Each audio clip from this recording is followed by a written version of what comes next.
He never gives up, he'll stay till the fight's won. G.I. Joe will dare. G.I. Joe, G.I. Joe. Hey everybody, and welcome back to episode 6 of your favorite G.I. Joe show with cartoons. We've been doing this for a number of episodes, and you still haven't figured out that intro yet. Nope. How about you go home? How about you go home tonight? Yeah. Sit down with a pen and paper, have a nice whiskey, just a light sipping whiskey. Kick back, put your feet on a hassock, talk to your wife for a little bit, and then just sort of relax into it and spend some time figuring out the fucking introduction. Ray, the sexual tension between the two of you on this podcast is out of this world. it's bananas. It's knowing is half the podcast. The G.I. Joe show. How's that? Was that mildly acceptable? How hard was that? Oh, for me, excruciating. In any case, I am Ray Stacanis. Robert Chan. Gina Ippolito. And we are going to talk a little bit about episode 6 of my favorite show in the history of television. This episode is, now we're done with the Pyramid of Darkness, everybody. Yep. The Pyramid of Darkness has been foiled. Cobra Commander's on the run, but apparently it didn't take him very long to build a new Cobra Temple. Man. Countdown for Zartan is here, everybody. Build ziggurats like fucking nobody's business. Just I mean, whip they that have thing right out. so many minions. Oh, apparently they only have 3. Oh, they're auditioning new minions in this episode, actually. So the episode begins with a Cobra training day. Oh man. By the way, my thought on this, so they do various blowing up walls and destroying walls. Their wall budget must be insane. Oh yeah. And also their tank budget. I was going to say their old unused tank budget is through the roof. Yeah, I want to know what there must be a Cobra budget guy, like an accountant that's just looking through everything at the end of the year and it's like, oh man. I believe this is actually a precursor. I believe that they actually got the tanks from the men and women of our police departments. Extra military unused tanks just get given away to the civilian sector. Maybe Cobra's got an in on that, and they get all the unused tanks. So that's what I'm saying. Is like Oh. today this would make sense because there's plenty of surplus. You could go to Russia and get all sorts of surplus tanks and stuff like that. But this is still it's still pretty much in the Cold War. So all that stockpiling is being done, and tanks would still be at a premium. Walls, I suspect, probably are a pretty flat market. No matter you just when. buy a lot of bricks and just have the minions. Or I mean, build I them imagine you could just get a bunch of theater techs who would then just build you some flats. It was like an Old West set Yeah. where it was just a big flat set. But I mean, if you've got the budget to build the ziggurats, what's it to just build an extra wall just outside for no good reason? You know what? Maybe I think because it was in the jungle, it's entirely possible that rather than build ziggurats themselves, they took the time and effort and money to explore, find old ziggurats, and populate them. Then they just co-opt them for Cobra purposes. Right, Oh. right. That's a good plan. I mean, I feel like it would actually be more feasible money-wise to build them rather than search out ancient ruins. But you know what? That's why I'm not dominating the You world. know what? I'm putting that in the old Cobra playbook. Just list it. I still think their annual budget meeting must be crazy. Oh, madness. Sheer madness. Well, they're selling guns, too. Our margins are out of control. That's true. That's true.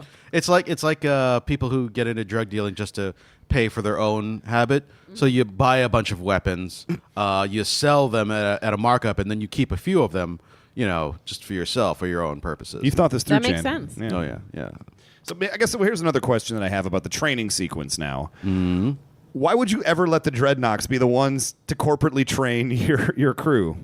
I mean, see, here's the thing, is that when you bring in outside people as consultants, yes, and that you could hear the air quotes around there, right? Mm-hmm. I've seen consultants, and I've been a consultant, and all you need is a flashy business card. People would pay you shit tons of money, and then you just wander in and be like, hey guys, we're going to play a level 1 improv game. Hey, now you know teamwork. Now you can just go out there and take on the Japanese. Go get them. Take on the Japanese? Yeah, you helping with the Iwo Jima? Corporate wise, I doubt there were improv coaches in World War II. I mean, there should have been. I don't know how that would have helped. Freeze. Okay, come up with a new position with your gun. I would have liked it. By the way, is this our first ever introduction to Storm Shadow? No, because he was in the Pyramid of Darkness. Remember, he fought Quick Kick. Yeah. Oh, right. On the Antarctic mountain. Right. And now it appears Oh no, we can get to that later. Well, now he's also a corporate trainer. So Yeah. There's a lot of hires around here, a lot of I guess. consultants. It's the first episode where he really shines, though. Oh, absolutely. Probably. No, he was the superstar. If had Cobra Commander trusted Storm Shadow to do Zartan's mission in this, that whole building is exploding.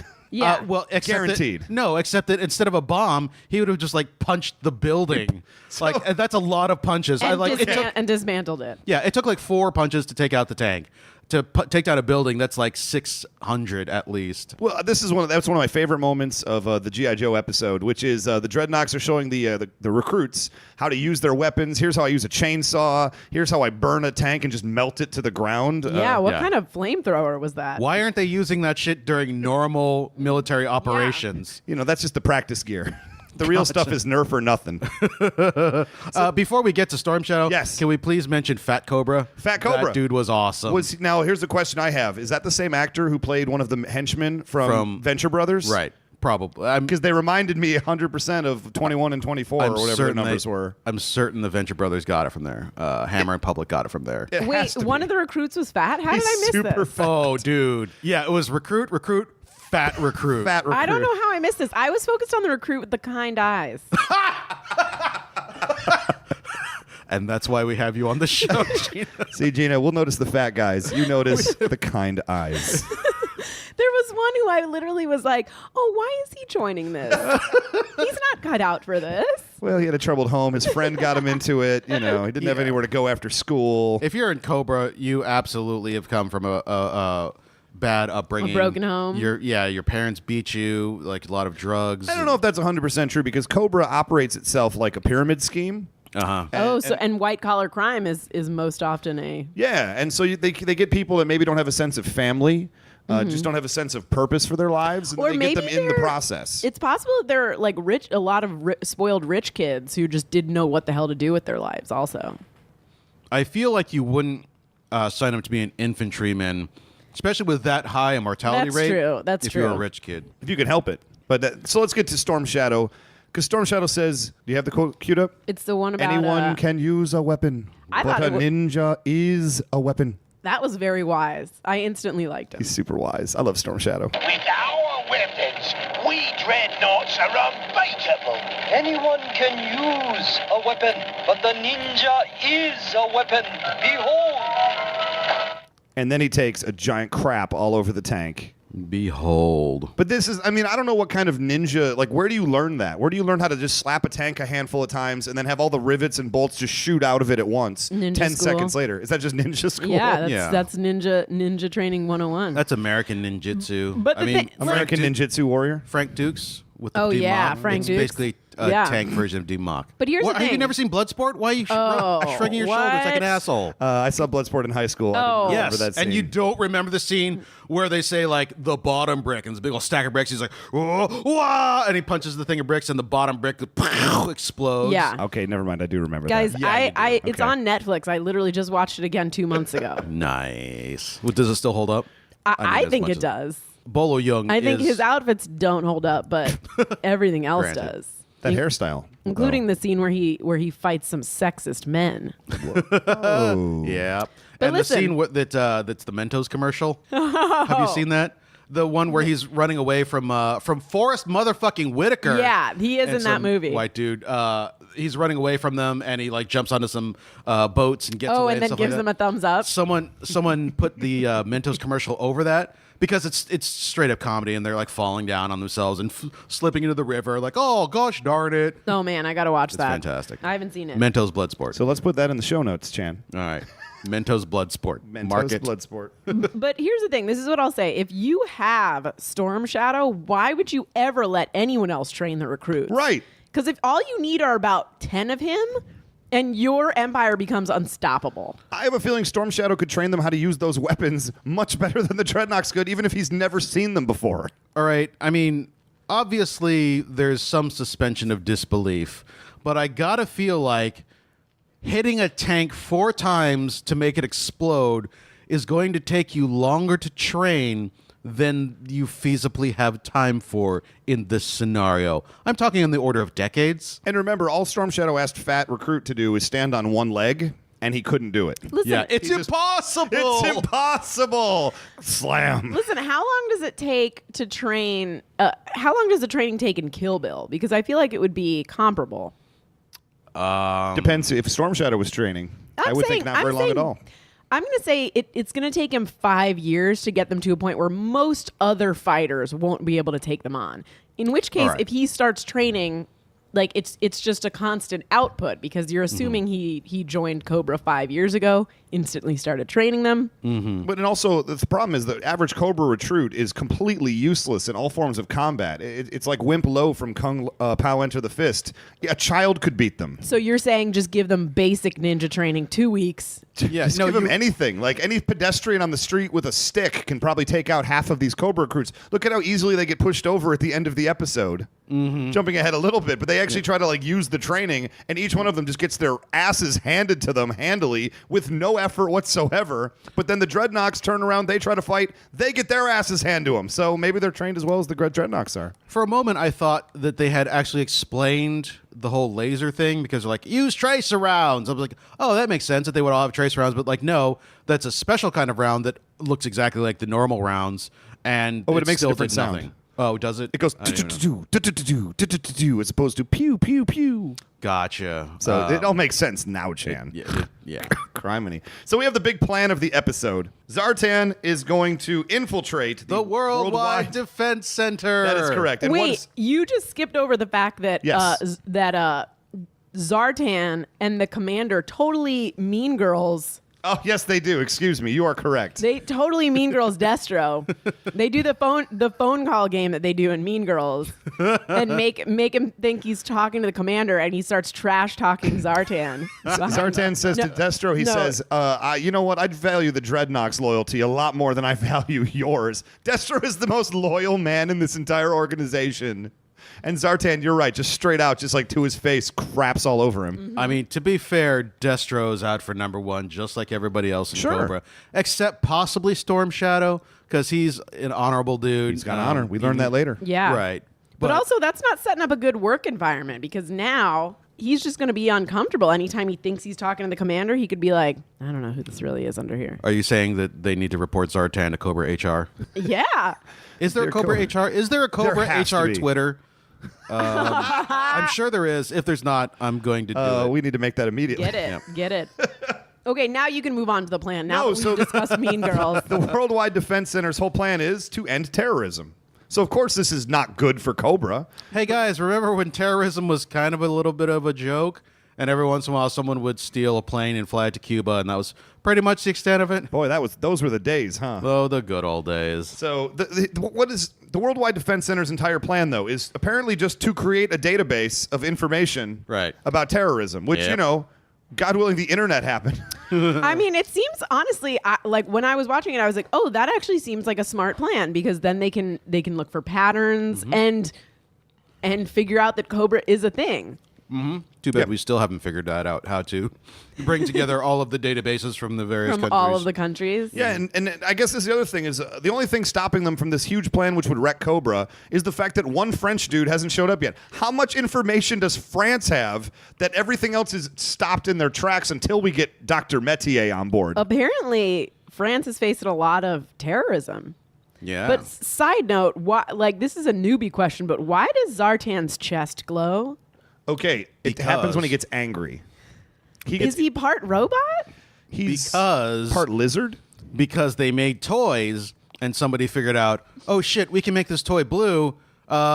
Justify that, please, in the cartoons. I don't accept that answer. I want to know specifically why and how he is able to do that. Well, the breastplate is an ancient Sumerian artifact. You're just making that up. It is. No, does it have something to do with his camouflage capabilities? Like, is he wearing a camouflage suit that can... Well, his skin is kind of like camouflage-ready material as long as he's not in the sunlight. And it's every single time he has an anger, like an emotional, angry like moment, his chest just sort of glows for a sec to represent. It's sort of like when the fish, like the puffer fish, get all puffed up when they're all like aggressive. So this is like a That's his straight deal. up mutant thing. Like, are we? Yes. Are we? Because I was under the impression that, with the exception of the normal cartoon embellishments like animals that can walk on their hind legs and Dance. and tell jokes, that there wasn't really any supernatural stuff. You know in what we this need show. to do? We need for this Know Your Joe to pull up Zartan. Sounds good. So we'll figure it out.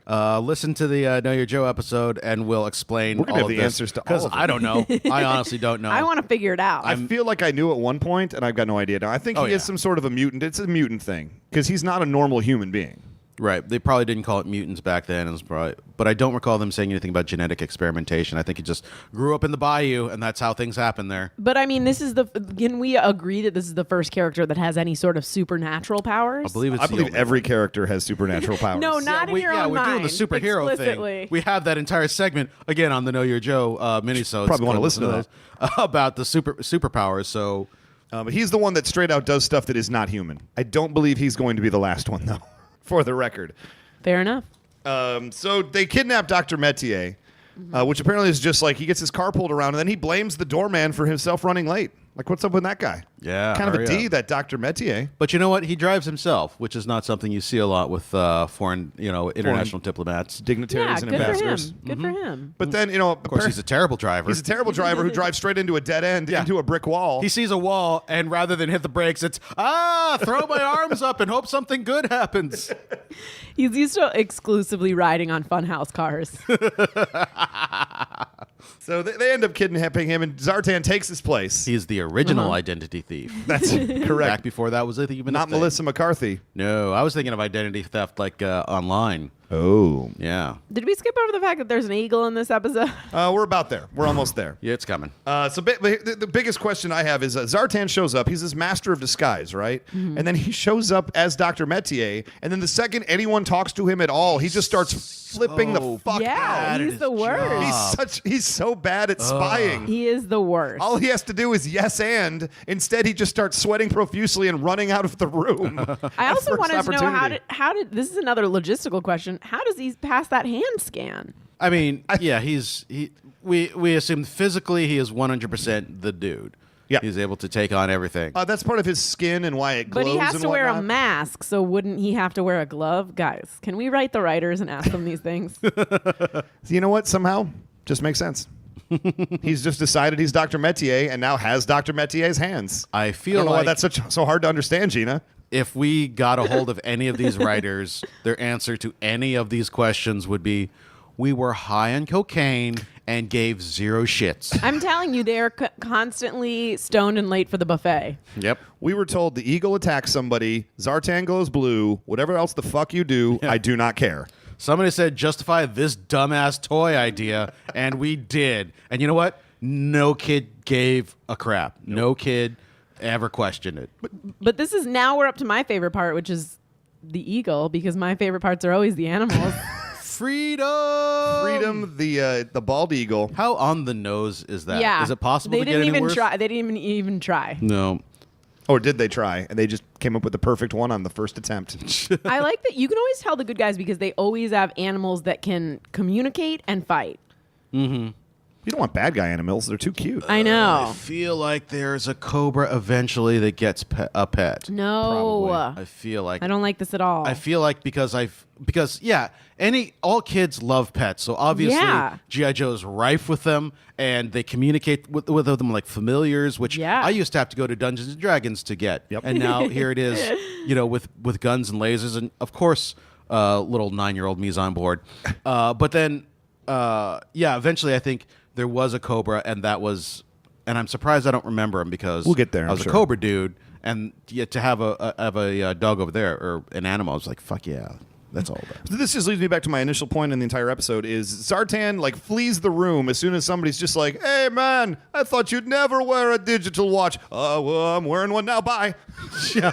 How fucking difficult is that to cover up? It's been a year. It's like, yeah, you were right. Digital fucking watches are awesome. I was wrong. Let's move on. Yeah. So he ends up running out of the room, hits a drinking fountain, doesn't drink anything, runs off of that to the end of the corridor where there are, in theory, people, and then just meets up with Storm Shadow immediately. he can still fix this by saying he has diarrhea. I ate too many baguettes. He could definitely just be like, "Oh, gotta go, stomach stuff."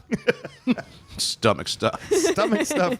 Bio break. Too many escargots, right? Gotta go. Whoosh. So my question is, why didn't they just have Storm Shadow plant the goddamn bomb? Like, he infiltrated the entire building sight unseen.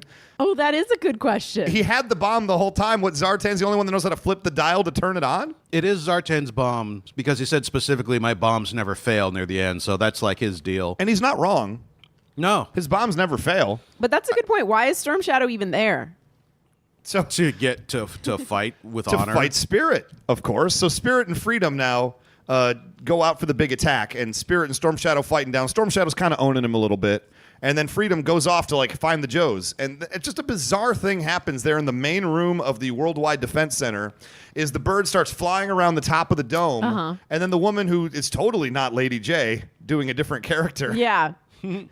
Uh-oh, I better let him out. I better let him out, this little birdie. What, this fucking Worldwide Defense Center doesn't have a door? It's like, also- here, use the dome. It has an opening dome. But also, she's not concerned that this bird is going to then fly away forever. Like, if it was my pet, like if my cat's walking around and the cat's by the Yeah. front door, I don't need somebody over at my house being like, oh, this cat, I better let him out. Like, who does that? Back in the 80s, things It was were much it more was lax. it was her one main line though in the episode, so they really needed to give her something, and they gave her the incompetent role of, this animal wants to go outside, so guess I better give it what it wants. Now, If we find out that Freedom is in egress, then will this episode have passed the Bechdel test? No, because that eagle still does not directly interact with that woman. I mean, because it can't be a one-way conversation. Right. I mean, the bird is communicating. Obviously, the bird communicates because she communicates with spirit. Could she be communicating with the? At some point, the bird does. Lady J does figure out. Well, that Well, was yeah, a it's real like- Lassie, no. Timmy fell down the well Yeah, situation. it was like the bird is here. That means something is wrong. Yeah. So I don't know that counts as communication so much. So I'm gonna give it a no. I'm gonna give it a no. All right. You're the Also, arbiter. You know that the G.I. Joe writers make all these animals male because True. no little boy wants a girl animal. that'd be gross. Oh, it'd be Ew. weird. The girl eagle's on my forearm. Can I just another side note about poop? Yes, please. It's Storm Shadow better hope that he never has tummy troubles because that all white outfit is just waiting for some skid marks. What if he gets like punched in like the gut the wrong way on the wrong day? He had some bad ramen or something. I'm just saying, like, first of all, he's got to wash that really carefully. I hope he has a lot of those all white suits. Of course he does. I can say for the record, my Storm Shadow action figure did turn eggshell off-white Yeah. after a period of time. Which, so- like, not to get gross here, but if you own anything white for any period of time, there are parts of that will start to turn colors. Yes. Not good colors. But he's a ninja, so we assume that he has like that perfect embodiment of spirit and patience. So he can control his sweat glands and his poop butt. Yes, but also he's Poop probably butt? puts the extra time in washing it. I don't think ninjas have poop butts, Gina. Ninjas can have poop butts too, Chan. I don't think so. Don't- That's part of the trait. He can dismantle a tank with 4 punches. You think he can't hold in his asshole? Criminy. He spends too much time learning to fight to worry about what he's putting in his system and keeping his sphincter tight. Girl, if you saw how many core exercises he did on a daily basis, your head would explode. Let me just say right now, though, if I did as much shouting like from the gut as he does, there would be one that went wrong. Say what? Oh, yeah. But the rest of the time, it's just all like, you have to be very good. That's how you know he's wise. Yeah. it's very Also, quiet. speaking of another strange outfit, why does Zartan wear a midriff shirt? Because it was the 80s and Top Gun was a thing. 100%, I will tell you, as a child, I used to wear a half shirt. And it was pretty please awesome. Post a picture on the website. Also, But put that there in the are show no notes, pictures Chan. in existence. But Can you put one on today? I remember the day when I was like, man, I'm a little chubby. I don't think I can wear this anymore. It was a black half shirt, and like the sleeves are like really high, cut off, like not completely cut off, but like, you know, just barely cover the shoulder. And I would wear it to school. That is a thing I would wear to school. So Okay, Photoshop and or drawing challenge for our listeners. First person to Photoshop or draw Chan in a midriff shirt will get a shout out. You will win something of value. You'll win something. Something. I don't know what. Something. Chan will come to your house in a midriff and dance. and That's what you'll I will win. return your dignity to you for even attempting such a thing. So Freedom escapes. That takes us back to the Joe base. That motherfucker flew all the way back to the base. Didn't just do it. Did it in less than 5 minutes. Because Yeah. it takes G.I. Joe 5 minutes to not just see Freedom, get there. At which point, we've gone from like 33 minutes elapsed to 28 minutes elapsed. Okay, so it is like the Joe headquarters is It right must next be to. right next door. Right, right. so- which is also all probably right next to Enterprise City. Right. Everything in the show It's is all like in one area. within like a 6-mile radius. It's like on a Phineas and Ferb. It's just the tri-state area. right. So we get to look at a little bit like behind the curtain. We get to see G.I. Joe doing some R&R, some rest and relaxation. What do G.I. Joes do in their spare time? Throw Drain. harpoons. Also, this is the first episode where I was really like, Lady J is always awesome, but she kicked ass Yeah, in she this took. episode. She was the commander. 100%. Like she went to Gung Ho and loser makes dinner. Yeah. And then splits the javelin in half and hits 2 bullseyes. Splits the javelin in half. You think he would have figured out at the beginning, like, why are there 3 here? I feel like I'm going to get rooked on this deal. It's like she says that she's not that great at the harpoon. I'm guessing she's probably super good at it. She's totally getting pool sharked out we there. realized in this episode that her stick work is excellent. Oh, fantastic. Yeah, because she can throw it straight ahead like a spiral football, and then suddenly next frame it's spinning like sideways and Perfectly it takes into his someone legs. down like a bolo. Yeah. I do want to say at this point though, because of this episode, Lady J is super badass, and she is the commander of the operation. This was Absolutely. actually a super progressive cartoon, not only because of Yeah. that, but I just realized in the opening title sequence, they're actually there to defend human freedom, not mankind's freedom or freedom for whatever, but For Whitey. yeah. The fact that they said human freedom is kind of PC. Like before that was a thing at all. This is many years Yeah, before. I mean she was rocking it this whole. She's the only one that carries flares with her. Yep. She barks some orders. She takes down. Who does she take down? Zartan. She takes down with Zartan. that stick. My note for her was Lady J got her shit together. That's what I wrote down here on this piece I of wonder paper. if it was because like after the first 6 episodes, they're like, oh, little girls are watching this show too. Maybe we should beef up this character. I doubt that. No, I think it was always there from day one. Like they always said there has to be strong female characters in this show. I think but it much most. more. Go on. I'm going to say that it's the Xena factor. It's not necessarily that women are looking. They're looking for role models for women. They're trying to get the boys who like tom girls. Like the only way that they Okay. can interact with females on any sort of relationship level is like, oh yeah, a tom girl. That's like someone that we can like we can bro out with. I will say this is the first episode though that her role has nothing to do, because in the previous episodes it's a lot of like flirting back and forth and Right. this and that. And this To be episode fair- she was just Straight out soldier. yeah. Yeah, like that last episode. Also, on the other side of it, most of what Flint was doing was flirting and not doing a whole lot of military work either. That's true, but considering that like there are so many dudes, that could be Right. like his thing. Whereas she's the only female Joe that we've really seen. Right. So to make that be her thing is pretty sexist. So I feel like this was the first episode where they were like, oh, she's only been doing ladyish stuff, like flirting with dudes and double entendreing. Now let's make her kick So let's ass. make her kick ass. Yeah. So I just have one question about the R&R scene, though, before we go on. Okay, Stalker's doing the parallel bars. That's what he does in his time off. Mm-hmm. Like you do. Gung Ho and Lady J are doing javelin tosses for bets. Okay. Mm-hmm. Doc is reading comic books. Just said comic book on it. So I Generic. established that. But what the F was Recondo doing? He has a screwdriver and some piece of something, and he's just tapping it with. Is that supposed to be Listen, whittling? at- Like, what is he doing? In any movie or TV show, there always has to be one guy working on something with his hands. He could have had like a car there or something and been underneath it. He's just standing there. I couldn't even tell what it was. I had to keep freeze framing it.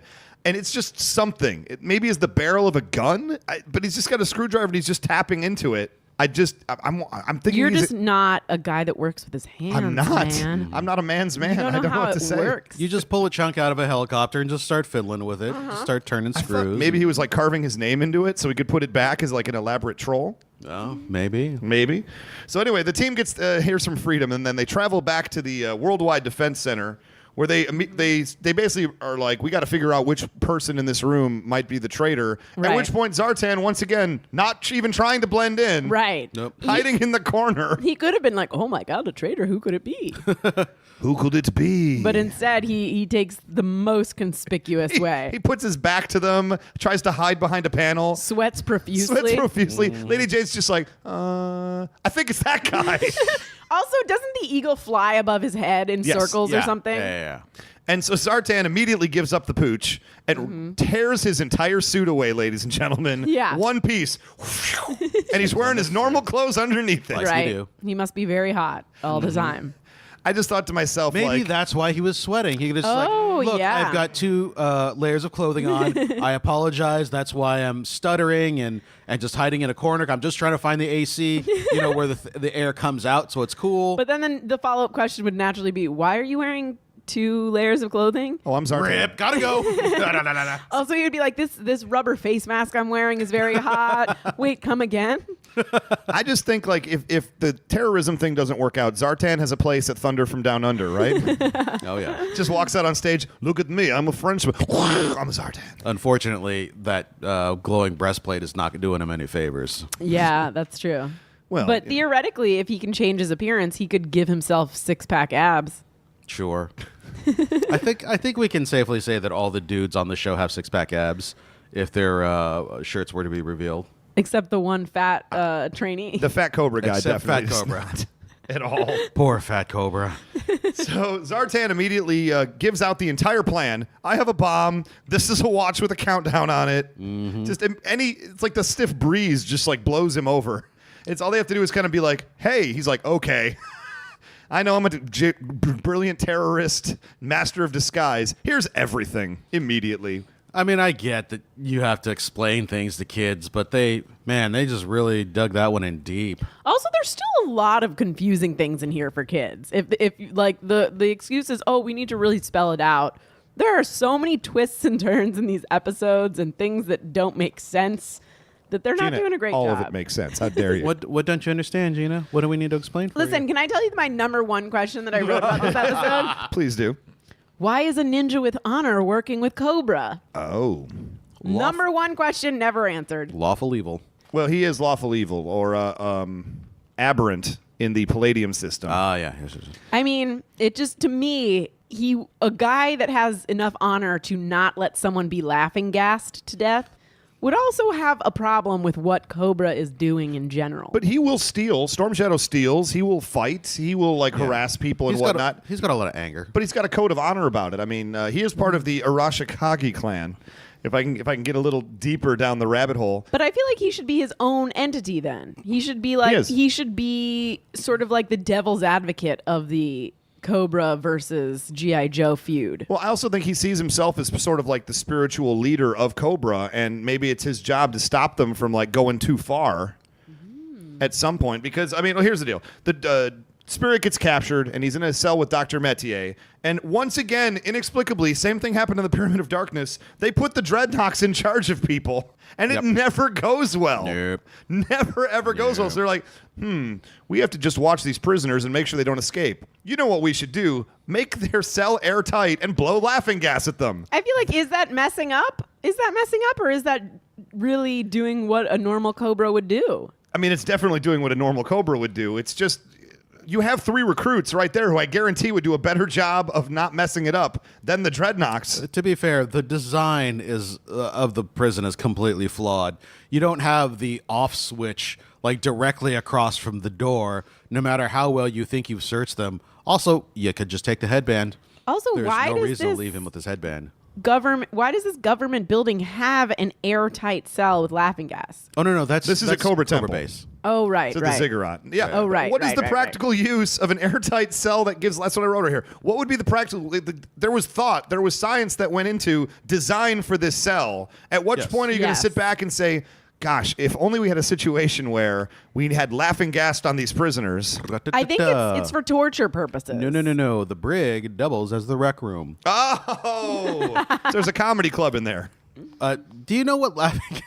like, to a child, This is a child's vision of reality. Is like is that if you give someone laughing gas because it's called laughing gas, Right. they could eventually laugh themselves to death, and that is not how laughing gas functions actually biologically. I didn't know that. So, well, now you know. I did know that, but I was thinking that knowing is half maybe the it was a special Cobra blend of gas It is I mean- pink. that they just refer to as laughing gas. They stole from the Joker, It probably. is straight up 1989's Yeah. Batman Yeah. has nothing on this episode of G.I. Joe. So Storm Shadow comes in and he knocks down the Dreadnoks in like one little like wave of his hand. I think he barely touches them and they all just fold over. He reopens the cage, turns off the laughing gas, saves the day, and just says something to the effect of, "An honorable opponent shall not be treated in such a fashion." This is what I'm saying. He is not cut out for Cobra. He needs to go rogue. Like the thing is that he'll murder a fool in a hot second. But also, everybody at Cobra is out for number one. Right. Once you become like once you get a name and a thing, then it's all eventually all you want to do is run the world, and you're gonna hang along with Cobra until you can murder everybody else above you, and then eventually become the ruler. So like everybody has that plan. It's Sith rules. Yes. It's Sith rules. Also, if you're a badass ninja with questionable ethics in the first place, where else are you going to go work? What Fortune 500 company is appropriate for you? No, I'm saying he should like rent out his skills to the highest bidder and not align who the himself highest bidder with. Yeah, I was going to say Cobra was the highest bidder. I think if the Joes knew that he could be bought, they would be like, "Hey, let's like pay this ninja." No, because he has a history with fucking everybody in the Joes. He has a history with Spirit. We don't know what it is, but he's sees him yeah. like, yeah, we've got some shit to sell. Snake Eyes, obviously. Him and has Snake Eyes are from the same clan. I remember that from the movie. The one thing that I didn't expunge from my memory. That they had the same like ninja dad that trained them or something. Yep. And one's an orphan. That's what they're called, not senseis, ninja dads. Oh, I call them RZA. No, I meant actual biological dad. Wasn't that? Oh, I don't remember. I have expunged that. I thought Snake Eyes Storm Shadow's biological dad takes in Snake Eyes as right. an orphan. Don't worry so much about the movies as far as telling the story goes. I'm assuming the movie is canon. not for the purposes of this podcast. I've never been more angry at you than this moment right here. I mean, they had to take that info from somewhere. Also, that somewhere could be their asshole. That's where they could have gotten it from. Let us recall where the writers of this show got their stuff from. So we're at the moment right here where Gung Ho has the genius move of the entire episode. He knows Zartan's going to fold over like a tent. Yeah. So all he has to do is set his watch 2 minutes, 2 flipping minutes out after they get everybody out of the building. And he knows Zartan's going to fold. Just give me a sec. That was a legit slick move, and I really appreciated that. I did think it was good. I think the whole hanging of the watch so he could watch it was badass. Because that's the thing. Again, like all the Cobras are out for number one, so they're not going to let themselves die for the betterment of Cobra. Yeah, even then Destro is just like, Zartan's so smart. Let him escape himself. Yeah. Why do we got to help him? Legit. That all plays. That's all. Maybe Zartan shouldn't have messed with Destro earlier in the episode. Yeah, exactly. Wasn't acting like such a D. Destro's like, we got to go help him. He's our friend. Lesson learned. Don't F with Destro. Although to be fair, I mean Destro he kind of deserved it. He's kind of a stuck-up prick. Oh, because he was trash talking behind it. He was gossiping behind its back. Absolutely, he was. He was also a mean girl in his own way. I guess that's true. Everyone gets mean girls in this episode. So they end up finding the bomb, and the bomb doesn't go off. And so Cobra goes with Plan B. Hold on, can we just? Oh, yes. I mean, we realize that this show came long before Mean Girls. Can we say that the Mean Girls Cobra'd each other? Sure. You know what? Yes. Yes, we can. So as usual with Cobra, the first plan doesn't work. The bomb does not go off. So they go with Plan B. And what's Cobra's Plan B every time? Cobra Commander gets in the fucking weak ass chopper and goes flying out to Just save frontal the day. attack with Cobra Commander leading the way while screaming inanities. Which, by the way, let's remember that this whole plan was to protect the identity of Cobra Yep. so that the world wouldn't find out that they were a terrorist organization. So the second things go wrong with this plan to not reveal themselves, they reveal themselves in force. They pull everyone out of the woodwork and attack the center of town. They attack literally the one building where we would expect them the most. I mean, the smart thing to do would have been disavowed any knowledge of Zartan in this plan. Sure, he's a And then mercenary. said so it he's doesn't one even- crackpot. We don't know him. Oh, you said you saw Storm Shadow there? I don't believe you. Prove that. Pixar, get the fuck out. So Zartan ends up escaping because he just hides in his. He turns like invisible. Yeah, Because Zartan shadows. can do that, by the way. And Vulcan nerve pinch. Hello. Yeah, he straight up Vulcan nerve pinches poor Doc. Who, It happened so fast. He literally just like went up behind him and the guy just collapsed. yeah, he just gently grazes his shoulder. Yeah. A brief massage. The guy falls over. He's like those cats that when they get really scared, they just fall over. Or like the goats. yeah. Oh, those poor animals. I know. Just run behind him and scream and just watch them fall over. Yeah. That's basically Doc. He just, He loud might- noise. He's not the best soldier in that Doc case. has fainting goat disease. His job is to heal people. He's not normally expected to be on the front lines attacking. I mean, he shouldn't be in battle then. Well, to be fair, this was a recon mission of all things, in theory. So he gets his butt kicked, and then Zartan like lures in Lady J and I believe Stalker. And Lady J has a different javelin this time. This one has a flare on it. Yeah. She always has a javelin for every occasion. Where is she keeping these? You don't want to know, Gina. Well, it's a quiver, but I also feel like she busted out a javelin that created an air bubble for them Yes. underneath clear lava. So I feel like at this point, whatever comes out of that goddamn thing is going to be perfect, and that's fine. Well, I'm wondering We've if accepted that. it's the same one and she's like Hawkeye where she can sort of program it to do different things. I believe that she's basically the greatest American hero who just develops a javelin for whatever situation is necessary in the moment. Guys, have we considered the possibility that this is all the G.I. Joe universe is one character's fever dream? And that character is Cobra Commander. Assuredly. I was going to say a young autistic boy looking into a snow globe. Into a snow but- globe. There's St. Elsewhere and then Cobra Temple right next to it. Yep. So the Cobra does an all-out attack on the base. Destro ends up getting himself out. The attack goes horribly wrong. As usual. Who knew a frontal attack on the Worldwide Defense Center with a handful of troops wouldn't be effective? Did we pass over the part where Spirit escapes from the Cobra Ziggurat? This is right around that same point in the episode, but if you would like to expound on that, Mr. Yeah. Chan. I mean, why would you put an eagle in a goddamn cockpit?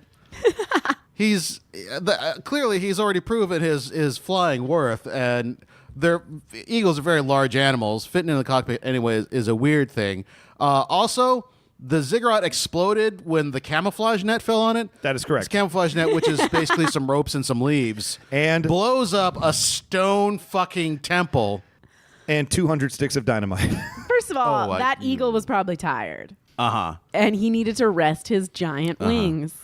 How are you going to fly a goddamn jet with an enormous bald eagle in your lap? I mean, I'm sure there was a little bit of back and forth. Like, I'm sure that when he went up there, they were like, "Hey, listen, can you?" And he's like, "I'm tired." And they're like, "You know, you can ride in back, or can you ride on top?" Oh, I see how it is. I see how it is now. I'm an eagle, and I'm supposed to ride in the coach section. I get it, guys. And they're like, "No, that's not what we meant. You know what? Okay, we're so sorry. We don't want to be racially insensitive here. You can ride up front with us." Freedom does not give up his seat on the bus. I feel like if we're like being racial about this, that bald eagles come before everybody, like blacks, Asians, Hispanics, white people. Like the eagle is the symbol of our country. So if anybody's going to sit in the back, it's going to be the Native American dude. I don't think there's a question. I want that awkward moment when Dr. Metier, who's also there, like also tries to get in the cockpit with Spirit. Oh, the bird's in here. I should be. Oh, I'm in the back seat. Okay. I'll ride, bitch. This was back when everyone still hated France. So But no, this is long before that happened. No, people hated France a long time ago. I feel like people still liked him at that point. I think in the mid '80s, French were considered kind of just like there, but Kinda no stuck real up. strong opinion. Listen. It wasn't until the first Gulf War happened that's when the freedom fries and all that other bullshit. No, went they down. got a lot of crap during World War II. Okay, that's fair. Okay, yeah. I feel like by the mid '80s, it was mostly just crepes and mimes, and no one really gave a Crepes shit. and mimes, and nobody gave a shit. That should be the name of our next podcast. Crepes, mimes, and not giving a shit. Where we With Gina, review Chan, and Ray. French movies and So going back to Gina's original point, though, the whole idea of blowing up the Worldwide Defense Center is to protect Cobra's identity. So once the attack fails, they go right back to their base and lead the Joes right back to the Cobra base. Right. Which the Joes proceed to completely explode. And I just wrote down here, there it is, another Cobra temple destroyed. I'm telling you, I picture their accountant like that guy from the Sealy Posturepedic commercial. You're killing me, Cobra. Although I get back to we see our trainees trying to use the training that they got. So we have the one guy, he says, okay, I'm going to use my tracer ammunition. And then Gung Ho just walks up and just punches him in the face.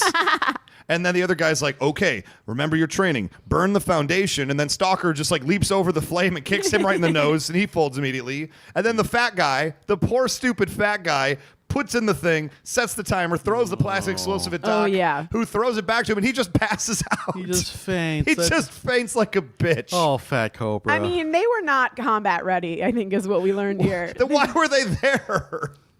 I've seen restaurants with better training to put you in a 2-table section. This is why I feel like Storm Shadow's training isn't really helpful because they just throw them out there. That wasn't They don't his give them training. time. That was not No. Storm Shadow's fault. No. They were using the Dreadnoks They training. were using the No, Dreadnought what I'm training. saying is there is not enough time for him to train them for anything. Basically, he gets to show them, look, you can do this if you spend 5 years. And they're like, okay, we're moving out in 30 minutes. So That's a command problem. That is a command problem. Absolutely. You don't put Absolutely. those soldiers in the field before they're ready. Yes, you do, because you're Cobra, and that's what you do. I feel like they are going to get a really bad Yelp review for this, for the training school. Although for all of that, I will say that it's not just Cobra's training that's terrible. G.I. Joe's training, their strategy. Mm-hmm. Oh, look, we're outnumbered. What are we going to do? Give it your best shot. Give it your best shot. That's their strategy when they're faced with overwhelming numbers. Not let's divide and conquer. Okay, you take the flank over here. We're going to hide behind this thing here, and we're going to give it your best shot. They are clearly Scientologists who think that if you think hard enough, you can overcome anything. I thought those were called Oprahologists, like with The Secret. Oh, The Secret? Yeah. It's one of those, yeah. at least. It's one of those. They read a lot of self-help books at the G.I. Joe camp. I'd like to go back to say that plan was the rough equivalent of when you're playing like a parking lot football in like high school, and then you just go back to your huddle, and your quarterback just goes, "Go out there and do shit." Yep. Like And I'll just throw somebody the ball if they're open. Hey, that has worked in countless movies. When people are outnumbered, a rousing speech often gives them the edge. Did that speech rouse anything from you? No, but I feel like they could have just been like, hey, we've given a lot of rousing speeches. Just pull one of those up in your memory banks and go out there and do it. And give it your best shot. Look, all of you guys are Rudy, so we're going to win this. Don't sweat it. Just go. And for the record, the plan worked. No casualties. Yeah, then That's what I'm Han saying. Solo came in on the Millennium Falcon and shot Darth Vader. And, oh, I'm sorry, was this not the end of Star Wars? It sort of was the end of Star Kind of was Wars. exactly the end. Especially that part where the helicopter plane goes into the Cobra base and explodes it through the net. Yep. Happens from time to time. So then we get to the final end of the episode right there. Cajun Gumbo. Cajun Gumbo. We find out that... Is it weird that, like, half of Cobra are hanging off of helicopters as they exit? I mean, It's like- it depends on what your weird I was gonna meter say, is. For Cobra, no. Yeah. That's why they have those Fang helicopters. That's why they have those little like landing things there. The special handholds. So people Yeah. can just ride them all day long. They can't be stopping for every person hanging off a plane. That's true, because there are a lot of Joes also. That's how they would jump onto the helicopters that pass by and Yeah. then kick somebody off it. So it must Time be is money, really easy. people. Yeah. Can I talk about the friendship? The great dude that Destro is? Because Cobra Commander gets his Fang helicopter exploded. He's dropping through the air. Destro could just let him die right there. Instead, he just like rides the Fang over. He's like, just grab on, Dick. Let's get out of Yeah. here. You're my friend. Pals to the end. That's how he rolls. Also, he knows that if he died, it would create a power vacuum, then he could easily take that vacuum in theory. I don't know. There's a lot of Or the there's a Crimson lot Twins of take it. there's a lot of potential suitors to the throne. I mean, if Game of Thrones has taught us anything, it's once the king is dead, all hell breaks loose. Cobra Commander is basically Saddam Hussein in the Middle East. He's not great, but at least he keeps everyone else down. Yeah. He suppresses all the terrible people around. Right, and you have to be careful because if you do just kill Cobra Commander, he may warg into a Cobra Dragon or something like that, and then still be alive. Yeah, I think Destro's playing the long con of like the kids who wait until their elderly father is a little confused and then gets him to sign everything over to them. Like he's waiting it out until at some point he can get Cobra Commander to sign over the Empire to him and get it notarized. And then he'll let him die. Well, I mean, we already know what happens when you just step up and take command. You can do it. Yeah. Because the Crimson Twins just did it. But then also, it can go away just as easily as soon as one thing goes wrong. Like, all right, I'm back in command. Now you're like, okay, sorry. I thought I was in command. I was wrong. My apologies, Cobra Commander. Just making moves. It's just business. All right, let's get to this Cajun gumbo because my favorite parts of any episode are food and animals. Well, you get both in the last 10 seconds Yes. of this episode. Yes. As we find out Dr. Metier loves the gumbo. Sure. It's a Makes French sense. thing. It's a French right? thing, yeah. Cajun gumbo. It is my favorite. A true American delicacy. There we go. True. I was wondering if he's actually a bad cook or if they just don't like to try new things. I mean, I feel like gumbo's pretty simple. It's just a bunch of fucking rice and sausage. And sometimes seafood. Yeah, but still, that's not. And flavorings, spices that most Americans are not used to. Maybe it's just too spicy. This was back in the day when Cajun was all the rage because it was super spicy and like American stomachs weren't ready for it. Nowadays, you just put sriracha over your hot dog like freaking ketchup. I'll also say for all the dumb white kids who were growing up with this television show, I may be one of them. We didn't know what gumbo was back then. I had no idea what it was, and it sounded like something foreign and sort of just like exotic to me when I was a kid. And so when he says, "I'm gonna make gumbo," and Lady J's like, "Ew, your gumbo's gross." At home, I'm just like, "Ew, gumbo must be gross." Yeah, I would not have known what it was See? until I was an adult, probably. Maybe Lady J's more of a jambalaya fan. I mean, who knows? It's a little too soupy for her. I think they like pizza, subs, and hot dogs. They are all American, and when anyone suggests anything else, it's all ew. That could be the best gumbo in the world, and they still wouldn't want it. I'll also say right now, and this will lead us into next episode, but burgers and fries. G.I. Joe loves burgers and fries. Fair enough. You'll see what we mean next episode, everybody. Any other thoughts on what we've seen today? It definitely did not pass the Bechdel test. God dang it. Bechdel test fail. Even if the eagle was a lady, which I don't think it was because all animals are boys. All right. Bechdel test fail. We also did notice it was kind of weird. The animation style was really strange this episode. I feel like something off. Oh, was it different? it was very different. There were a lot of very anime-like faces as people like, whoa! Oh, I am not observant. Every other shot of Zartan was him just like animeing up, and all of a sudden he'd have just sweat all over his face, and his eyes would be like half the size of his head. Okay, I and do then remember that. there was also the very last shot where the Which is fucking so bird weird. flies up in that the camera. was very Like, weird. Wah, wah, wah. He was trying to get away from the gumbo. He was trying to get away from the gumbo. It's like the bird's like, I know you're there, camera. It's freedom's turn to shine. And then he just holds the pose and like moves back and forth for like 5 seconds. We have established in previous episodes that there is maybe a camera person Oh, sure. at all times. So this time he was clearly parachuting in from somewhere, and the bird wasn't having it. You don't think it was just a crane shot? No pictures. You think it was a legitimate person in a parachute? Yeah, or you know, what are those? A hang glider It was the Falcon glider. makes as much sense as anything else in this world. Yeah, I'm gonna go with that. I'll go with paparazzi on a Falcon glider, and freedom shuts it down. Shuts that shit down right now.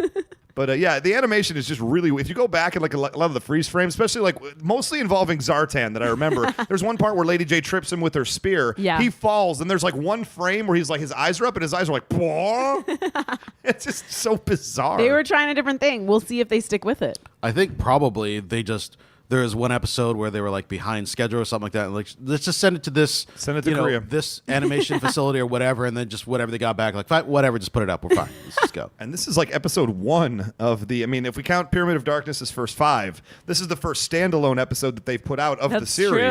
Mm-hmm. That's true. So, So it may have been like a test episode. Actually, I think it was a test. well, you know what? It passed the test. It would be just like episode 4 of our show. Just like not the Bechdel Just test. like- It failed the Bechdel test. 6 episodes in, still failing. Well, guys, I think we've said everything we're going to say about Countdown to Zartan right here. You want to stick around to hear Know Your Joe coming up next week, and we're going to talk about Zartan. We're going to find out what's up with that, and we're going to find out more about Storm Shadow's Ninja Clan. I'm going to promise all that. Yay. And if you guys have any listener questions out there, you can always check us out on knowingishalfthepodcast.com or facebook.com/knowingishalfthepodcast or brand new at G.I. Joe Podcast on Twitter. Huzzah. Yeah. I did it, everybody. And thank you guys so much for listening on iTunes as well as the Stitcher radios. Chan, you have anything you want to plug? ScienceTricks.com. That's a pretty great podcast. Check that out. You really should. What's your Twitter, Chan? 999 RPMs. How about you, Gina? I'm at Gina Ippy. Well, that's fantastic. I'm at Almighty Ray, and you should also check out the Raisin Brent Sports Show because that's a thing we do. Well, we don't do it. I do it. You do it. What a jerk I am. We don't care. Sounds like Raisin Bran. That's the joke. I don't get it. Do you realize that knowing is half the podcast is based on the G.I. Joe I don't. catchphrase? Knowing is half the What's battle. G.I. Joe? Honestly, you could probably have made it through 6 episodes and still not been clear what the concept is of this podcast. So Good night, everybody.